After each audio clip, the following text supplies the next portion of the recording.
विद्यार्थी मित्रांनो, सह्याद्री ट्युटोरियल्स मध्ये तुमचं स्वागत आहे.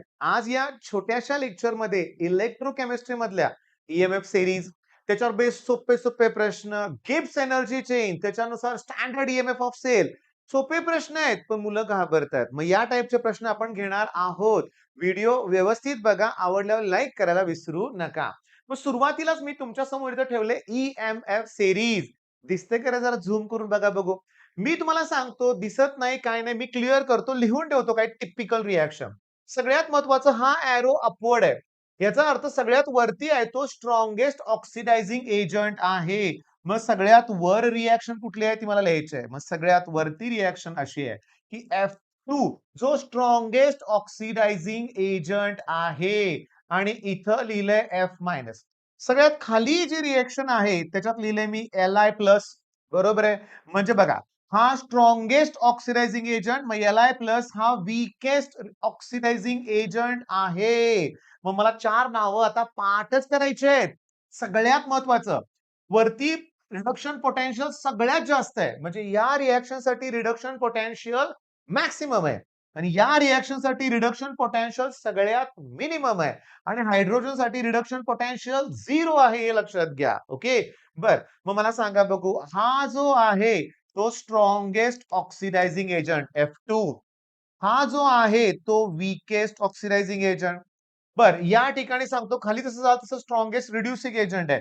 मग लिथिंग आहे तो स्ट्रॉंगेस्ट रिड्युसिंग एजंट आणि F- आहे तो weakest reducing agent. Video pause करा. ह्या सगळ्या एमसीक्यूच्या आहेत. Which of the following is strongest oxidizing agent? F2. Weakest Li+.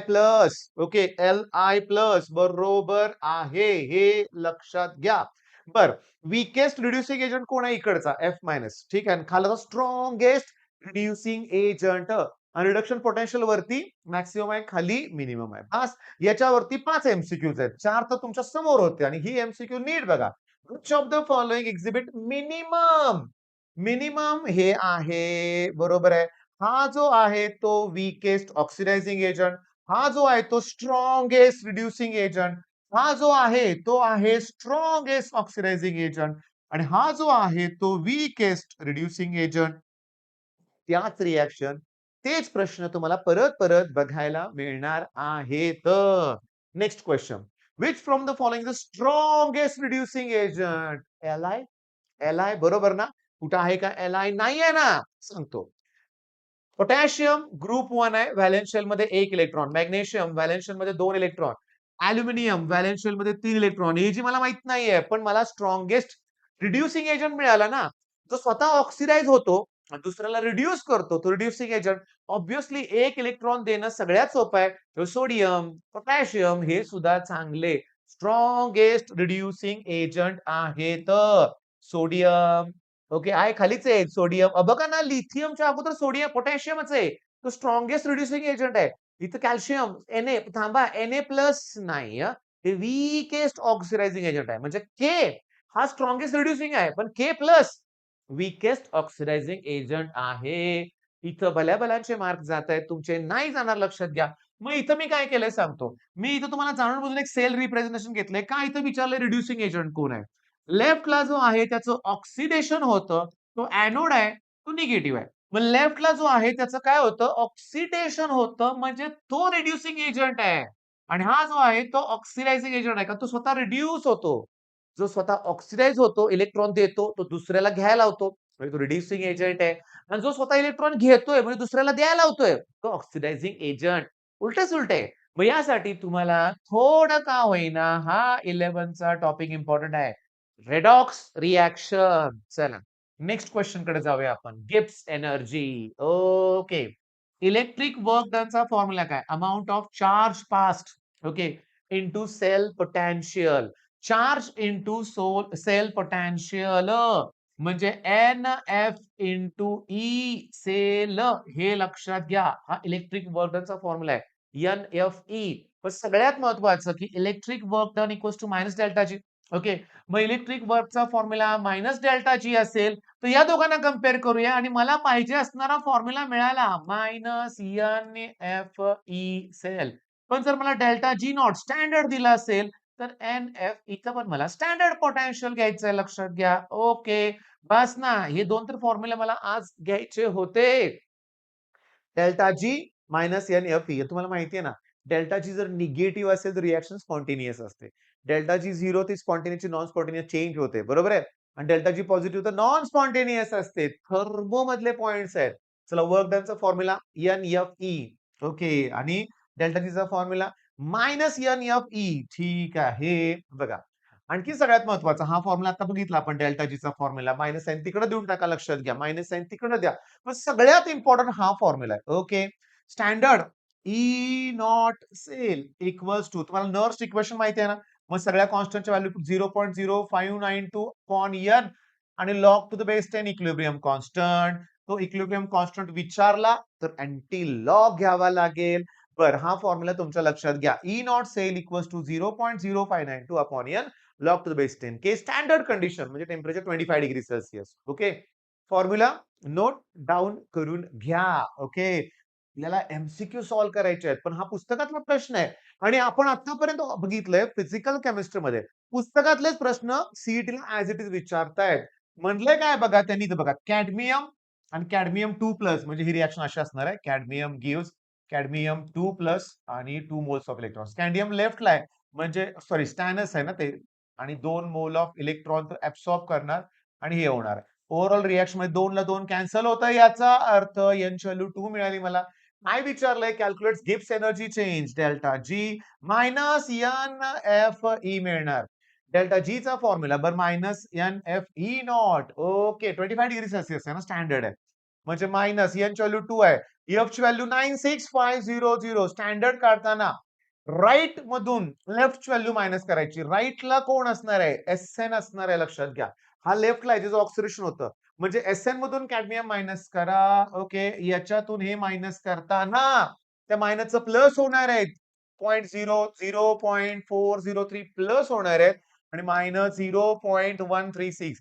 13 सहा गेले की 7. ओके 4. 10 4 गेले की 6. 0.267 इथं येणार आहे. 0.267 आलंय का? आलंय की 0.267. मग तुम्हाला काय करायचंय लक्षात घ्या. डेल्टा जी काढताना तुम्हाला 2 न 96500 ला मल्टिप्लाय करायचंय. 0.267 ला मल्टिप्लाय करायचं. हे पुस्तकातले प्रॉब्लेम जरा लेंदी असतात बरं का लक्षात घ्या. म्हणजे कॅल्क्युलेशन टफ असतात. ओके. इथं याचं युनिट असणार आहे जूल, डेल्टा जी. ओके. आणि त्याला 1000 डिवाइड करा. ते किलो जूल मध्ये कन्व्हर्ट होईल. ओके. आता सगळ्यात महत्वाचं हे किचकट आहे. ई नॉट सेल मी काढलं फाइंड आउट 267 आणि 0.2 माहिती आहे मला. ठीक आहे. इंटूचं अपॉन वगैरे डिवाइड वगैरे होईल सगळं. पण मला लॉग टू द बेस के काढताना दोन्ही बाजूचा अँटी लॉग घ्यावा लागेल. अँटी लॉग, लॉग सीडला सुद्धा अवेलेबल असतात लक्षात घ्या ना. असतात. पण हे पुस्तकातले प्रॉब्लेम फारच किचकट असतात लक्षात घ्या. पण मी बघितलंय रेनियस इक्वेशन केमिकल कायनेटिक्स मध्ये असेच प्रॉब्लेम सीडला सुद्धा येत आहेत. मी तुम्हाला सांगू का इथं मात्र आपल्याला कुठल्यातरी स्टेजला अप्रॉक्सिमेट करावं लागेल. हे 0.267 आहे ना त्याला 0.25 घेऊया आपण. म्हणजे 1/4. मग 1/4 2 1 जा 2 2 जा. मग याला डिव्हाइड करा ना. मग अप्रॉक्सिमेटली आन्सर येईल. करेक्ट नाही येणार, पण अप्रॉक्सिमेटली येणार. मग ह्या गोष्टी मी तुम्हाला सांगतो हा पुस्तकातला प्रॉब्लेम आहे. सीईटीतला बघूया आपण. सीईटीतला बघूया आपण. त्या सीईटीत मी तुम्हाला काय म्हटलं सोपे प्रॉब्लेम असणार आहेत. डेल्टा जी नॉट दिलेलं आहे. मग डेल्टा जी नॉटचा फॉर्म्युला मायनस एफ आणि ई नॉट. बरं डेल्टा जी ला पण मायनस साइन आहे. 386 किलो जूल म्हणजे 1 2 3 झिरो घ्या. डिवाइडेड बाय एन ची व्हॅल्यू किती इलेक्ट्रॉन आहेत बघा 2 इलेक्ट्रॉन आहेत. मग एन ची व्हॅल्यू 2. फॅराडेची व्हॅल्यू 96500 दॅट मायनस साइन याला पण. That equals to E not. आता काय होणार बघा. या 2 झिरोला हे 2 झिरो कॅन्सल करूया. मायनसला मायनस कॅन्सल होईल. वरती 2 ने डिव्हाइड करूया. मग ई नॉट इक्वल्स टू 2 1 जा 2. ओके. 1 उरला 92 18. ओके. आणि बी 3 6 193. 193 मला नंबर माहिती आहे लक्षात घ्या. 193 मला माहिती आहे. 193 इंटू 5 करून बघतो मी. 193 इंटू 5 5 3 15 18ला 1 9 45 आणि 1 46 4 965 आलं का? आलं का 965? ओके. 193 1 जा 193 हा 0 येणार. इथं 5 येणार म्हणजे आन्सर 2 येणार आहे. ऑप्शन सी करेक्ट आहे. मग सीईटीला बाळांनो तुमच्या लक्षात आलं का? एकदम सिंपल क्वेश्चन येतात. डेल्टा जी वर बेस्ट क्वेश्चन आलाय. 2025 चा क्वेश्चन आहे. म्हणजे हे प्रॉब्लेम जास्त किचकट नाहीयेत. आलं तरी कदाचित एखाद दुसरा प्रॉब्लेम. आता नीट लक्ष द्या.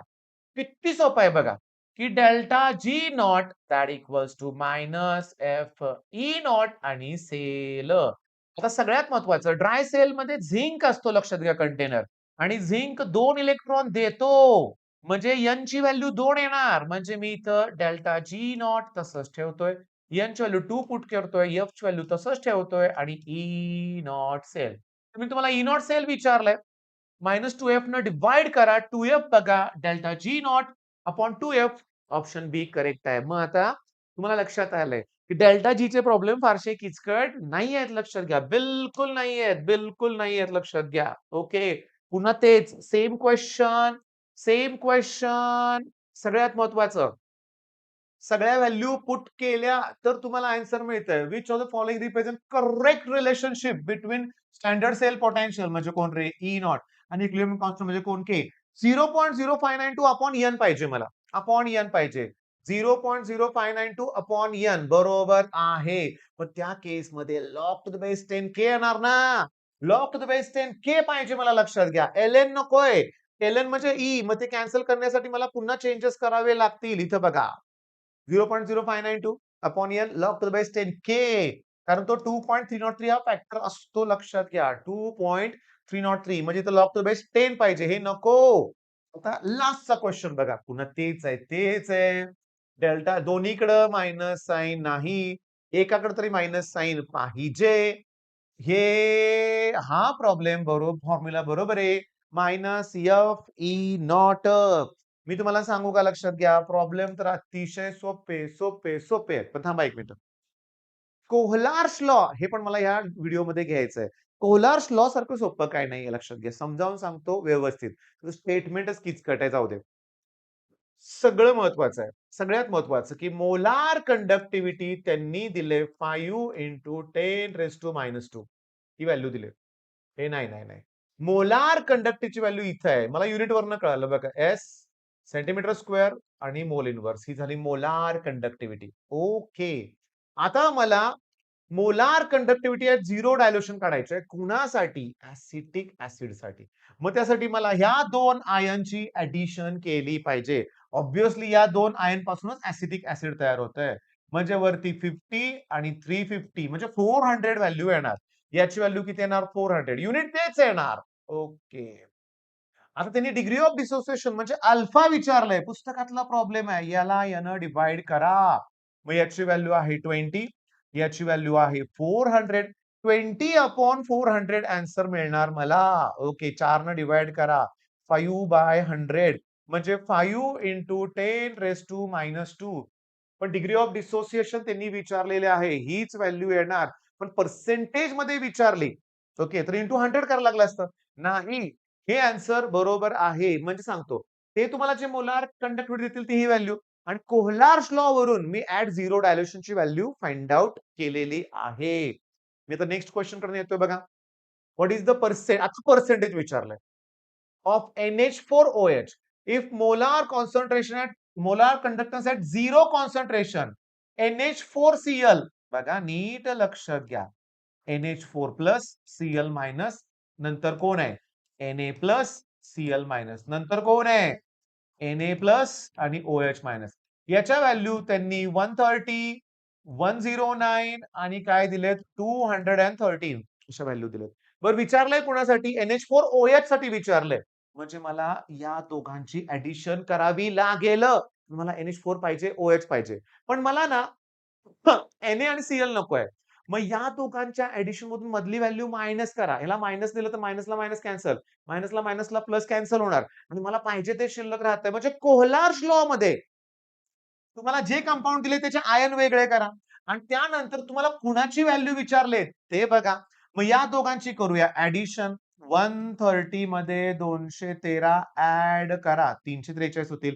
त्यातनं 109 मायनस करा. 13 9 गेले की 4. इथं 3 234. 234 पण थांबा रे. इथं काहीतरी वेगळंच दिसतंय मला. ऍक्च्युअली 213. रिस्पेक्टिव्हली मोलार कंडक्टिव्हिटी होय. अरे मग आताशी आपण हे काढलं ते झिरो डायल्युशन काढलं ना. मग अल्फा काढण्यासाठी त्यांनी दिलेली मोलार कंडक्टिव्हिटी ही आहे.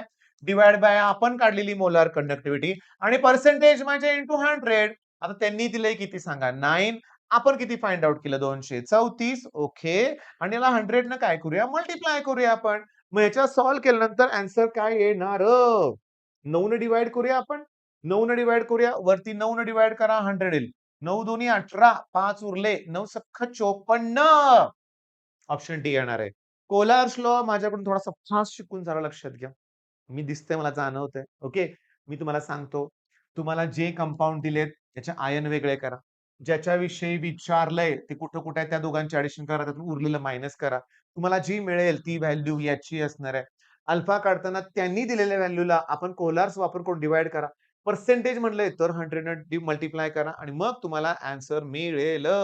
आता मी 1 मिनिट थांबतोय, की 1च मिनिट थांबतोय. तुम्ही बघा, व्हिडिओ पॉज करा, लक्षात घ्या. ओके. आणि काहीही विचार करू नका. ओके. ओके. छान. आता बघा कोलार्स लॉचा अजून एखादं न्यूमेरिकल आहे का बघू आपण. आहे. शेवटचं न्यूमेरिकल हां. What is the molar quantity of zero dilution, zero concentration म्हणजे हे विचारलंय. ओके. फॉर अॅल्युमिनियम सल्फेटचा फॉर्म्युला असतो असा. Al2SO4 thrice. म्हणजे त्यात 2 अॅल्युमिनियम आयन आहेत आणि 3 सल्फेट आयन आहेत. बरं. ठीक आहे. If molar ionic conductance at molar in for aluminium if at 0 constant Al3+ आणि SO4-. ओके. Al ची जी व्हॅल्यू आहे ती 189 दिले. सल्फेटची व्हॅल्यू जी आहे ती 50.1 दिल्यावर झाला विषय सॉल्व्ह झाला. याला ना 2 न मल्टिप्लाय करा. 189 ला 2 न मल्टिप्लाय दोन्ही 18, 16 आणि 17 आणि इथं 3 येणार. चला याला 3 ने मल्टिप्लाय करा. 3 1 जा 3, 0 15 म्हणजे इथं लिहितो की मी 150.3 एकच ऑप्शन आहे 0.3 वाला. एकच ऑप्शन आहे 3 वाला. नंतर 8 7 5 12 528 आन्सर करेक्ट आहे. मग बाळांनो इलेक्ट्रोकेमिस्ट्रीचं आपलं एक लाईव्ह सेशन आणि हे रेकॉर्डेड सेशन तुम्ही सीईटी साठी हे पॉइंट्स परफेक्ट करा. कोलार्स लॉ, डेल्टा जी आणि सगळ्यात महत्त्वाचं mass of the metal deposited सगळे पॉइंट परफेक्ट करा. All the best.